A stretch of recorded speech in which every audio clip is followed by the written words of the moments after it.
الطريق الذي يربط أفغانستان بالعالم. كان هذا هو الطريق الأفضل والأكثر ملائمة للتجار في المنطقة، من تركيا إلى إيران إلى آسيا الوسطى والصين. هنا مناطق نائية ظلت معزولة عن العالم لسنوات، وهي الآن تنتظر التغيير.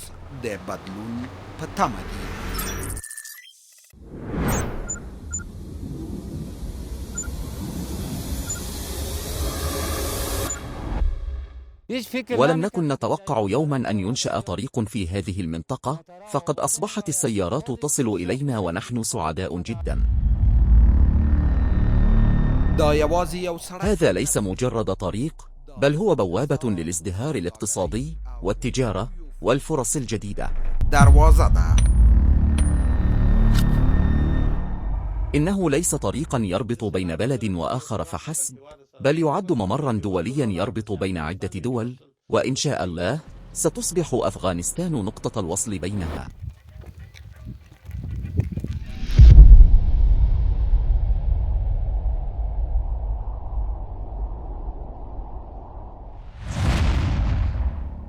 من واخان إلى الأسواق العالمية، بداية رحلة جديدة.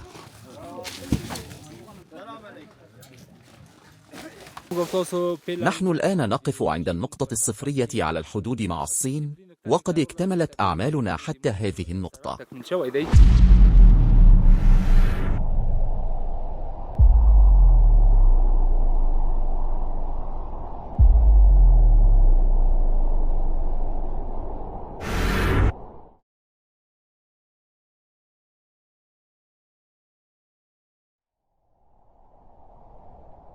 في أعالي جبال بامير الشامخة يشيد طريق سيربط الماضي بالحاضر، ومع تزايد الأهمية الاستراتيجية لطرق التجارة يوما بعد يوم، فإن هذا الطريق سيسهم في ضمان مستقبل مشرق لأفغانستان.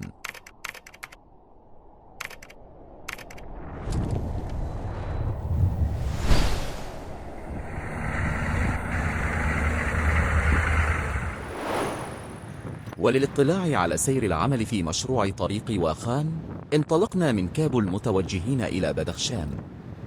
ورغم طول الرحلة، فإن توثيق مشاهد تطور البلاد هو ما يجعل كل دقيقة من هذا السفر مفعمة بالراحة والرضا.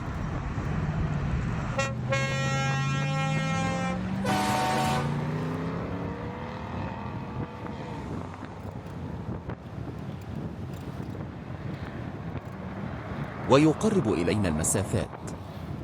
وهكذا وصلنا عند الساعة 10 ليلا إلى مركز ولاية كندوز، حيث توقفنا في مكتبنا الولائي للراحة.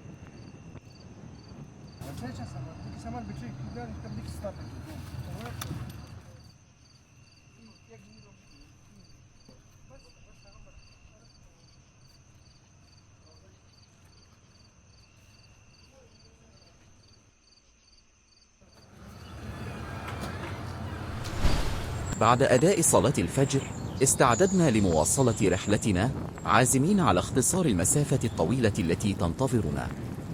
ومع إشراقة الشمس، وصلنا إلى ولاية تخار، تلك الولاية الخضراء من وطننا الحبيب.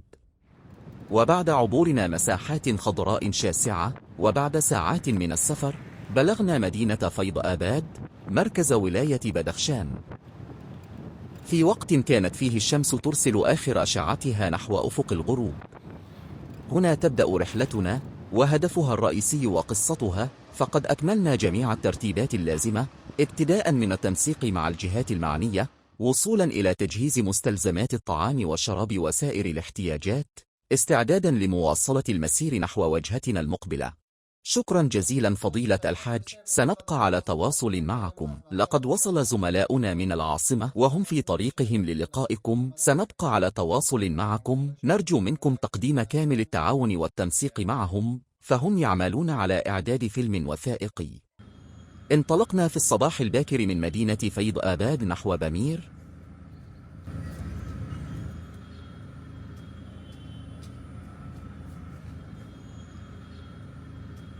وبعد المرور بمديريات بهارك ووردج وزيباك وإشكاش، وصلنا عند الساعة 8 ليلا إلى منتزه واخان الوطني في أفغانستان، ذلك المكان الذي يحلم بزيارته كل أفغاني، بل وحتى الأجانب. يتميز هذا المنتزه الوطني بمناظر طبيعية خلابة تأسر الألباب.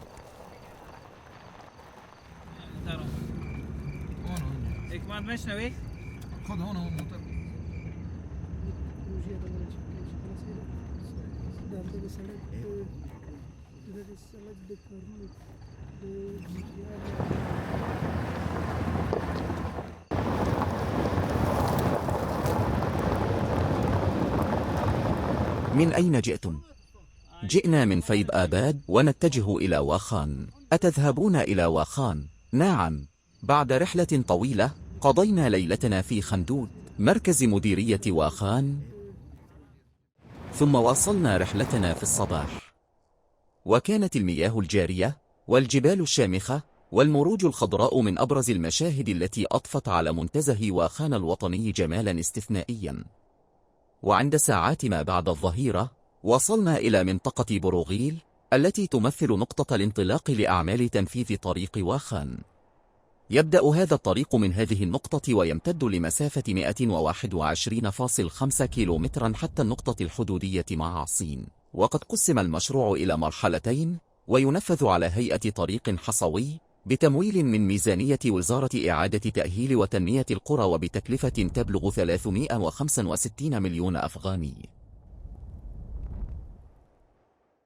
تم تقسيم هذا الطريق إلى مرحلتين. المرحلة الأولى تمتد من بوزاي غنبد إلى النقطة الصفر على حدود الصين، ويبلغ طولها أكثر من 50 كيلومترا. أما المرحلة الثانية فتبدأ من بروغيل إلى بوزاي غنبد، ويصل طولها إلى أكثر من 71 كيلومترا. وتنفذ جميع هذه الأعمال تحت إشراف وزارة التنمية الريفية وإعادة التأهيل. نواصل طريقنا ونسعى إلى توثيق الواقع الحالي لأعمال الطريق حتى النقطة الحدودية مع الصين ضمن هذا الفيلم الوثائقي. وبعد دقائق معدودة من السير وقعت أنظارنا على مجموعة من العمال الذين كانوا منهمكين في بناء الطريق بين الجبال، ومن بينهم شاهدنا مهندس الشركة المتعاقدة وهم يجرون ميدانيا تقييما لسير أعمال طريق واخان. ورغبنا في التوقف عند هذا المكان لإجراء لقاء مع أحدهم وجمع معلومات حول سير الأعمال الجارية في الطريق.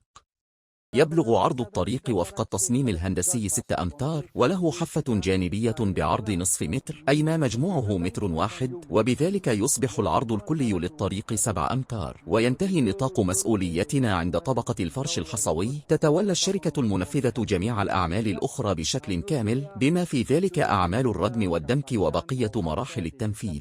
وفي كل موقع يتم فيه تنفيذ أعمال الردم تجرى عملية الدمك لضمان عدم حدوث هبوط مستقبلي في التربة قد يؤدي إلى تلف الطريق. وكما ترون فقد قمنا بإنشاء هذه القنطرة ويتم تنفيذ أعمال الردم خلفها مع الدمك الجيد، وذلك لمنع أي هبوط نتيجة تأثير المياه أو العوامل الطبيعية.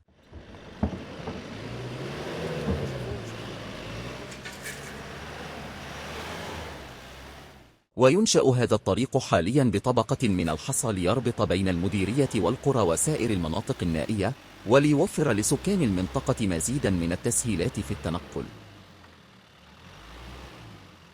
فلا تقتصر وتيرة العمل المتسارعة على موقع واحد فحسب، بل يشاهد العمال وهم يعملون بجد في مواقع مختلفة على طول الطريق. الحمد لله، العمل يسير على ما يرام، وأنا أعمل هنا منذ مدة طويلة وراض عن كل شيء. ونحن سعداء جدا لأننا حظينا بفرصة العمل هنا، وكلما توفرت فرصة عمل أو أقيمت مثل هذه المشاريع فإننا نلتحق بها ونعمل فيها. أينما وجدت مثل هذه المشاريع في بلادنا، سواء كانت على بعد 800 كيلومتر أو 2000 كيلومتر، طالما وجدت مثل هذه المشاريع ومثل هذه الأعمال حتى لو كانت أبعد من ذلك فإننا نذهب. نحن نعمل هنا حاليا، ويقع مخيمنا على بعد نحو ساعة من هذا الموقع، وقد قدمنا منه إلى هنا. ورغم وعورة الطريق وصعوبة الوصول فإننا نشعر بسعادة كبيرة للمشاركة في تنفيذ مثل هذه المشاريع الوطنية. فأينما وجد مشروع يخدم الوطن نكون حاضرين ونذهب إليه ونعمل.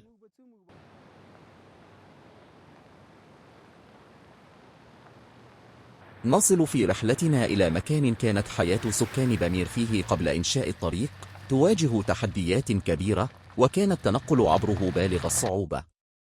ووفقا لإفادات السكان المحليين، فقد أودت هذه المنطقة أيضا بحياة آلاف المواطنين، غير أن العزيمة الراسخة والإرادة القوية جعلتا ذلك ممكنا، فشق مسار الطريق فيها ليفتح المجال أمام أولى عمليات التنقل عبره. غير أن العمل لم يتوقف عند هذا الحد، بل تتواصل الجهود لتحسين هذا الطريق. ففي أعلى الجبل تعمل الآليات على شق سفحه بهدف تحويل هذا المسار الذي يمر عبر 12 منعطفا صعبا إلى منعطف واحد فقط، لتصبح حركة التنقل إلى المناطق المرتفعة أكثر سهولة وأمانا.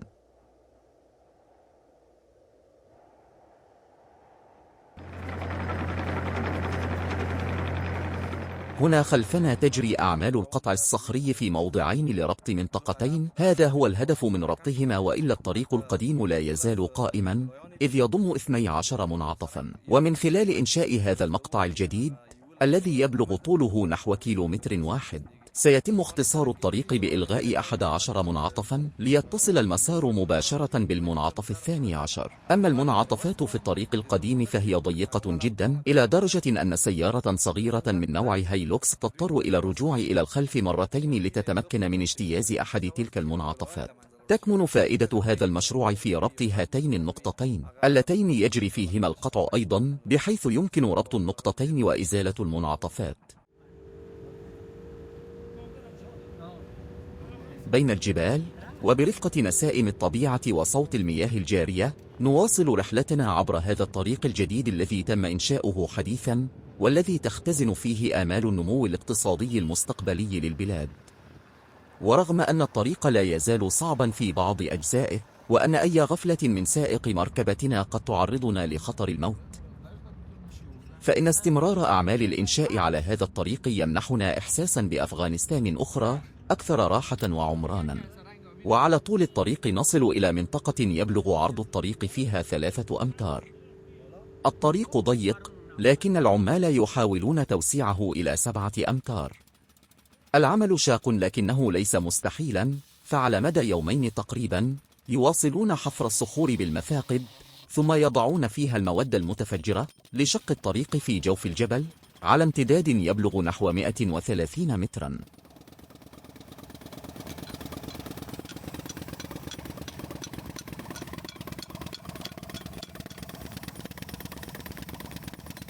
يبلغ عرض هذا الموقع حاليا 3 أمتار، ونريد توسيعه ليصل إلى 7 أمتار، ويتراوح ارتفاع الجزء الصخري بين 10 إلى 15 مترا، ويبلغ عرضه نحو 4 أمتار، أما طوله فيتراوح بين 120 و 130 مترا تقريبا. نبدأ أولا بحفر ثقوب في الصخور، ثم نضع المواد المتفجرة داخلها، وبعد ذلك نجري عملية التفجير بواسطة المواد المتفجرة لإزالة الكتل الصخرية. وهذه العملية ليست سهلة، إذ قد تستغرق أعمال الحفر يوما أو يومين، ثم يجرى التفجير، ثم يعاد فتح الطريق مباشرة حتى لا تنقطع حركة المواطنين والمركبات، لذا يستغرق الأمر بعض الوقت.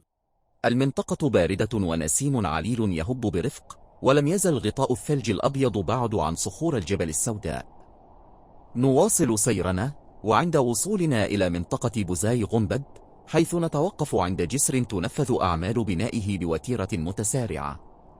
وحول أعمال إنشاء هذا الجسر وجودة المواد المستخدمة فيه وسائر الجوانب الفنية للمشروع، يقول المهندس المشرف على التنفيذ: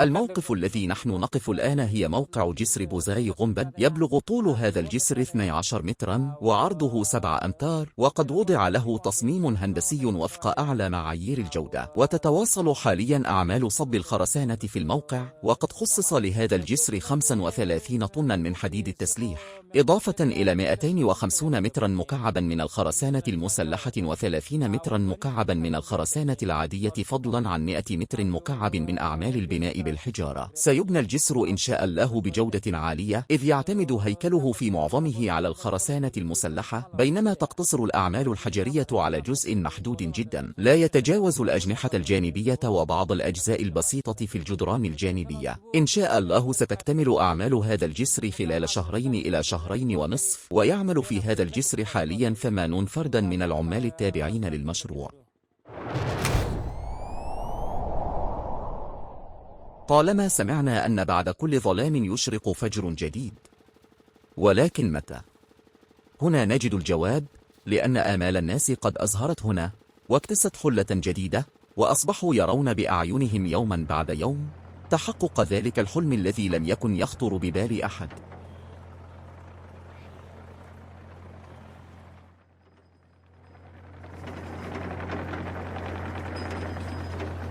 لا تزال الأعمال جارية هنا، وتبلغ تكلفة كيس الإسمنت الواحد نحو 1100 إلى 1200 أفغاني، ويبلغ سعر طن واحد من حديد التسليح إلى هذا الموقع إلى نحو 1500 أو 1600 دولار أمريكي عند وصوله إلى هنا. وكذلك الحال بالنسبة إلى سائر مواد البناء والنفط، إذ تبلغ تكلفة اللتر الواحد من النفط عند وصوله إلى هذا الموقع واستخدامه في هذا المشروع نحو 100 إلى 110 أفغاني. ولم يكن يخطر ببالنا ولا حتى في أحلامنا أن ينجز هذا الطريق يوما ما، ويمتد من بروغيل إلى الحدود الصينية وصولا إلى بامير، وأن نأتي إلى هنا ونعمل في هذا المشروع ونشهد تقدمه. لم يكن ذلك واردا في أذهاننا إطلاقا، ولكن ما شاء الله يتقدم العمل في كل المجالات، وتسير الأعمال جيدا جدا. نواصل رحلتنا من بوزاي غنبد نحو الحدود الصينية. الطريق طويل ولا يخلو من المشقة، لكن عزيمتنا قوية، لأن آمالا جديدة قد تبلورت لتحقيق تنمية الاقتصادية لأفغانستان مكتفية ذاتيا.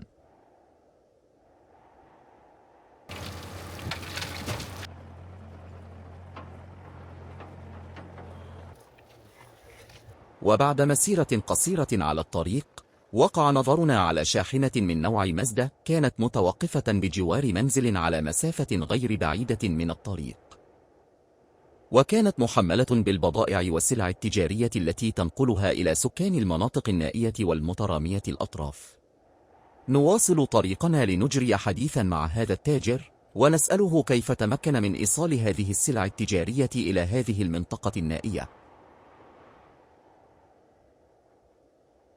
فيقول: قبل 2 أو 3 أعوام كنا ننقل هذه البضائع على ظهور الخيول عبر المسالك الجبلية الوعرة والمتعرجة، وبفضل الجهود التي بذلتها الإمارة الإسلامية في إعادة تأهيل هذا الطريق، أصبحنا نوصلها بالشاحنات إلى منازل الناس وأبوابها.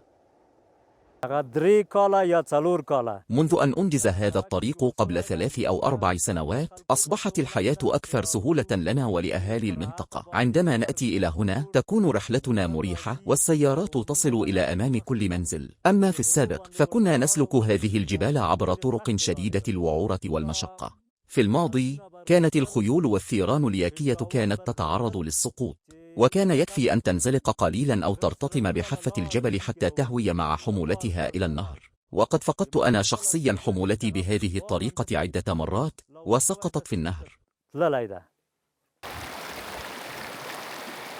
ويعرب سكان المنطقة أيضا عن سعادتهم، وهم يستقبلون موسم تفتح آمالهم التي طال انتظارها، بعد أن أخذت معاناة الفقر وشظف العيش تنحسر، وأصبحت المواد الغذائية وسائر مستلزمات الحياة تصل إلى أبواب منازلهم.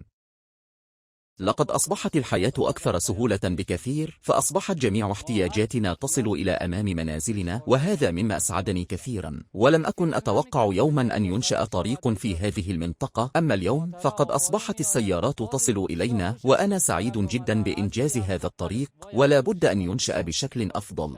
نظرا للموقع الجغرافي للمنطقة، كانت الحياة فيها في السابق صعبة جدا، ووفقا لما يقوله السكان المحليون، إذا أصيب أحدهم بالمرض فإما أن يتركوه لمشيئة الله، أو ينقلوه إلى المستشفيات في المناطق المركزية بواسطة الخيول بعد رحلة تستغرق أياما طويلة. أما بعد إنجاز هذا الطريق، فأصبح بالإمكان نقل المرضى إلى المستشفيات بواسطة المركبات وإنقاذ حياتهم.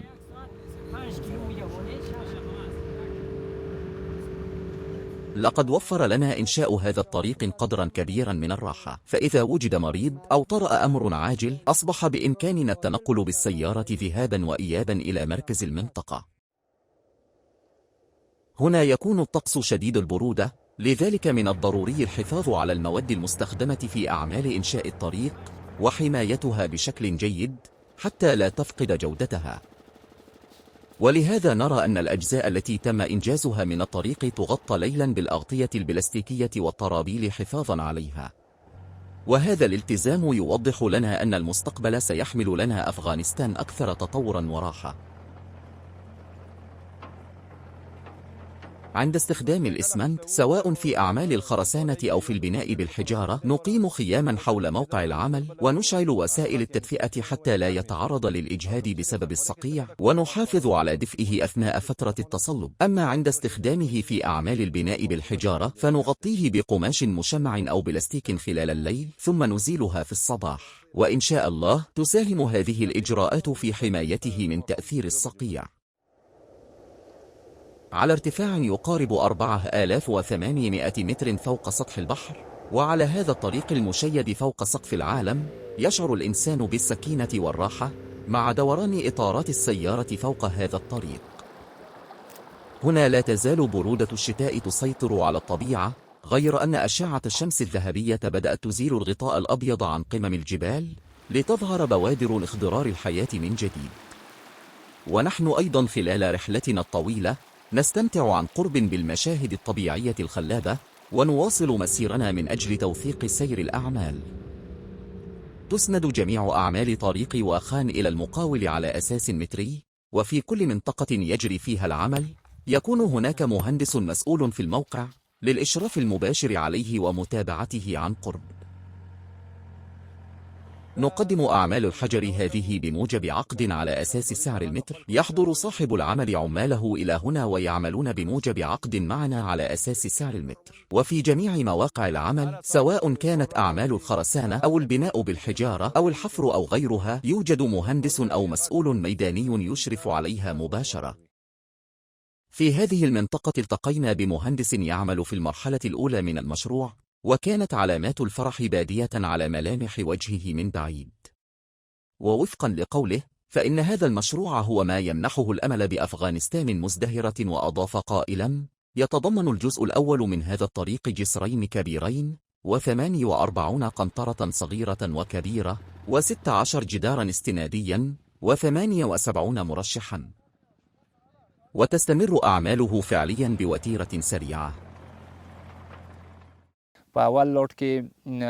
يتضمن الجزء الأول من هذا الطريق جسرين كبيرين و48 قنطرة صغيرة وكبيرة، وتضم 16 جدارا استناديا و78 مرشحا.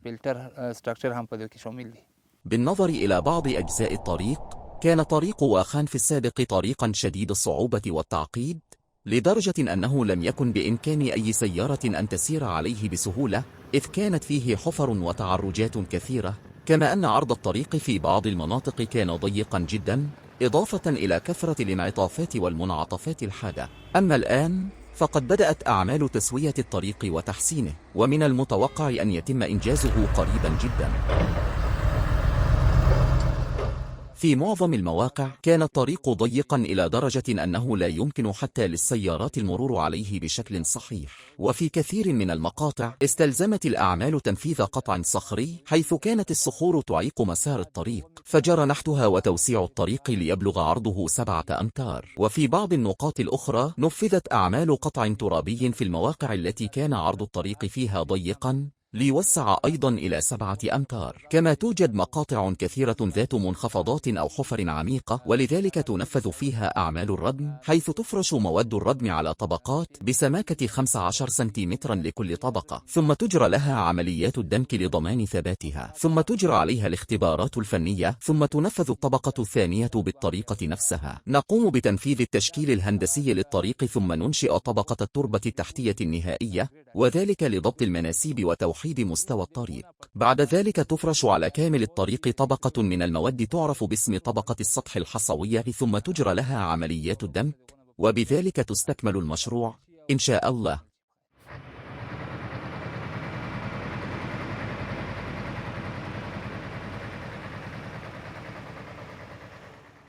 فرغم هذا الطقس شديد البرودة ونقص الأكسجين، لا يشعر العمال بالتعب هنا في أعمال بناء هذا الطريق، بل ينعكس في أعينهم شعور بالفرح، وكأن أمواج تطور بلدهم الحبيب تلوح في نظراتهم. كما يعبرون عن رغبتهم في تنفيذ المزيد من المشاريع الكبرى حتى تنعم أفغانستان بالاستقرار الاقتصادي المستقل. أعمل بهذا الشعور لأنه وطني أفغانستان، فأنا أتقاضى أجرا مقابل عملي، وفي الوقت نفسه أسهم في خدمة الوطن وإعماره. إن برودة جغرافية هذه المنطقة وغياب مظاهر الزراعة فيها هما من العوامل التي جعلت حياة السكان تواجه تحديات من الناحية الاقتصادية. ولكن إلى جانب العمال من المناطق النائية الأخرى، يعمل في هذا المشروع ما بين 100 أو 150 شخصا من أبناء هذه المناطق، ويبذلون جهودهم في بناء هذا الطريق، ويكسبون دخلا يعينهم على تأمين سبل معيشتهم. يعمل في هذا المشروع ما بين 100 أو 150 شخصا من أبناء المنطقة، يستفيدون منه بتأمين مصدر للرزق وكسب رزقهم، وهم يشعرون بسعادة كبيرة لوجود هذه الفرصة.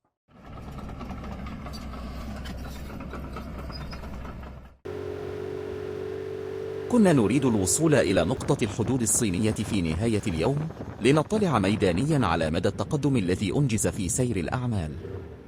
غير أن برودة الطقس ونقص الأكسجين والظروف الثلجية، إضافة إلى الإرهاق الذي أصاب فريق العمل، حالت دون مواصلة التقدم. لذلك أثرنا انتظار تحسن الأحوال في المنطقة حتى يتسنى لنا توثيق سير الأعمال المتبقية في الطريق.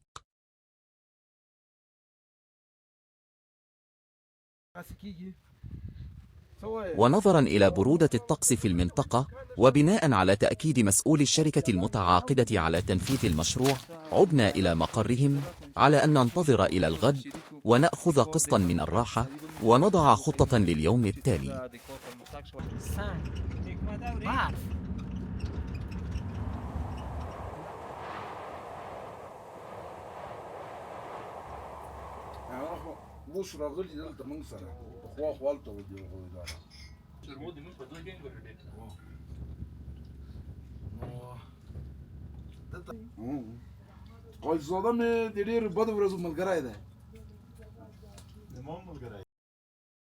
ووفقا للخطة التي وضعها فريق العمل، علينا أن ننطلق من الموقع المحدد عند الساعة 3 صباحا، لأن بقية الطريق تقع في منطقة تغطيها الثلوج، والطريق في حالة سيئة، وعند الوصول سيكون الطقس مناسبا لتسجيل الكاميرا.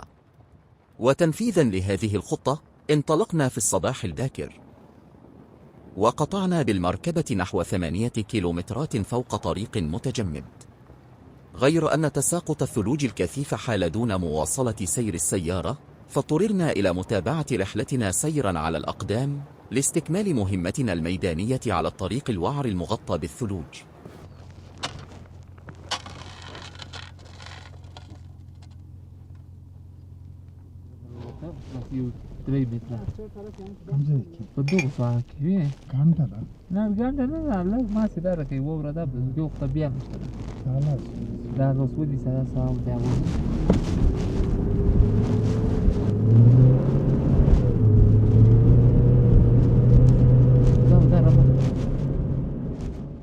وبعد نحو 3 ساعات من المشي المتواصل، وصلنا ببطء عبر مسارات صعبة ومعقدة للغاية إلى نقطة الصفر، حيث الحدود مع الصين، ويصل طريق واخان إلى هذه الحدود.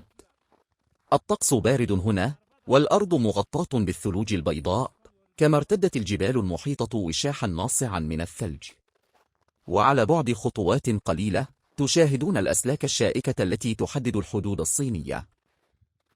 وقد أنجز إنشاء الطريق حتى هذه النقطة بتمويل من ميزانية الإمارة الإسلامية، ونفذ بأيدي مهندسين أفغان.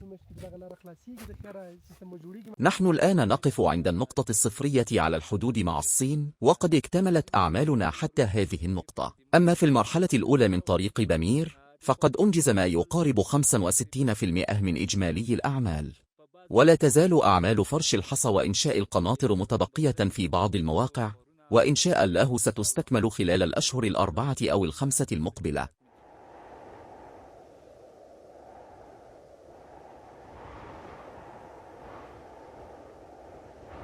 واستفسرنا من ممثل وزارة إعادة تأهيل القرى والتنمية الريفية المشرف على متابعة تنفيذ المشروع عن سير الأعمال والتعاون الذي يقدمه المسؤولون ليطلع المواطنون على مستجدات الأعمال المتبقية. تقوم الفرق الفنية والهندسية التابعة لوزارة إعادة أعمار القرى والتنمية بزيارات ميدانية دورية إلى المشروع لمتابعة سير الأعمال والإشراف على تنفيذها، كما تقدم للمسؤولين التوجيهات والتعليمات اللازمة. كما جمعنا في هذا الفيلم الوثائقي معلومات حول مشروع تعبيد هذا الطريق، إذ يؤكد المسؤولون أن هناك خطة لتعبيد طريق واخان، مما سيسهم في إعادة فتح طريق الحرير التاريخي ويمهد لمرحلة من النمو الاقتصادي الكبير في المنطقة.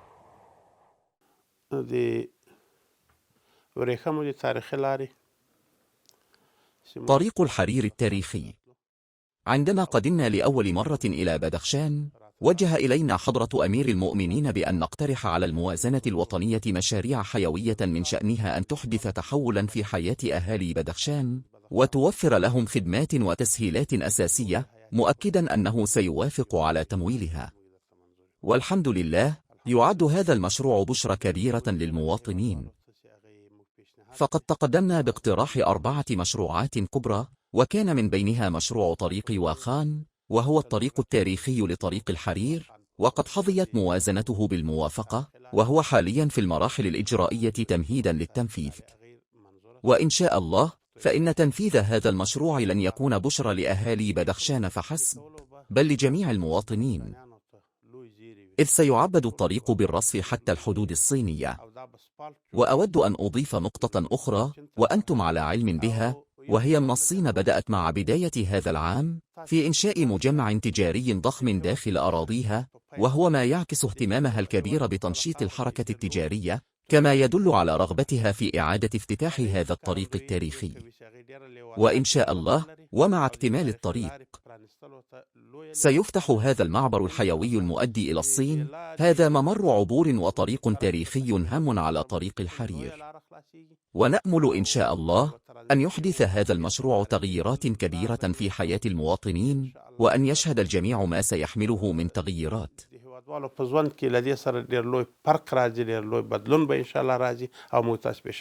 تحظى عملية إنشاء طريق واخان باهتمام كبير من الإمارة الإسلامية، ليس فقط لما يتمتع به من قيمة تاريخية، بل لأن أفغانستان سيغدو عبر هذا الطريق نقطة وصل لحركة العبور بين الدول.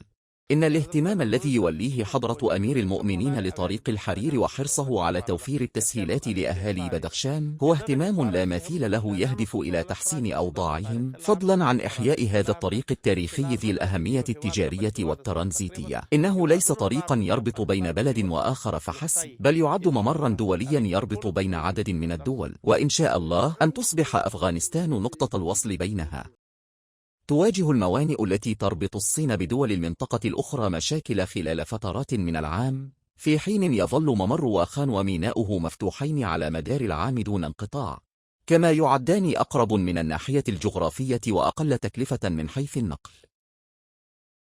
أبين لكم فائدة من فوائد الطريق بأننا على بعد 385 كيلومترا من إشكاشم إلى الحدود الصينية، كما تمتد الطريق من إشكاشم إلى كابول لمسافة تقارب 300 كيلومترا. هذا هو الطريق الأفضل والأقرب. أما بالنسبة إلى طاجيكستان، فإن الميناء الحدودي الذي تعتمد عليه يواجه مشكلة تتمثل في إغلاقه لمدة تقارب 3 أشهر سنويا بسبب وعورة المنطقة وتساقط الصخور، وكذلك الحال بالنسبة إلى الميناء الحدودي مع باكستان الذي يغلق أيضا نحو 3 أشهر في السنة نتيجة انهيارات الصخور القادمة من الجبال خلال فصل الربيع. أما ميناء بامير في مضيق واخان فلا يتوقف ولو للحظة واحدة، فهو يتمتع بدرجة عالية من الأمن، ولا تتعرض البضائع فيه للنهب أو الإتلاف على أيدي الناس، إذ تكاد مثل هذه الحوادث تكون معدومة. طبيعة المنطقة توفر مستوى كبيرا من الأمان، فلا يشهد هذا الممر سيولا مدمرة ولا انهيارات ثلجية تعيق الحركة، ولذلك يمكن أن يكون ممر بامير واحدا من أفضل المعابر الحدودية في العالم. ميناء بامير الذي يمر عبر واخان إلى بدخشان ثم يمتد إلى كامل أفغانستان، ومنها إلى الدول الأجنبية مثل إيران وتركيا وتركمانستان وأوزبكستان وحتى طاجيكستان، إنها بحاجة إلى هذا الميناء. ومن الأخبار السارة أيضا أنه تمت الموافقة على ميزانية تعبيد هذا الطريق التاريخي بدءا من فيض آباد إلى إشكاشم، ومن إشكاشم إلى بامير، وصولا إلى نقطة الصفر على الحدود الصينية، ومن المتوقع أن تبدأ الأعمال العملية هذا العام. وبأمل أفغانستان مزدهر ومتقدم ومعمور بالاستقرار والازدهار.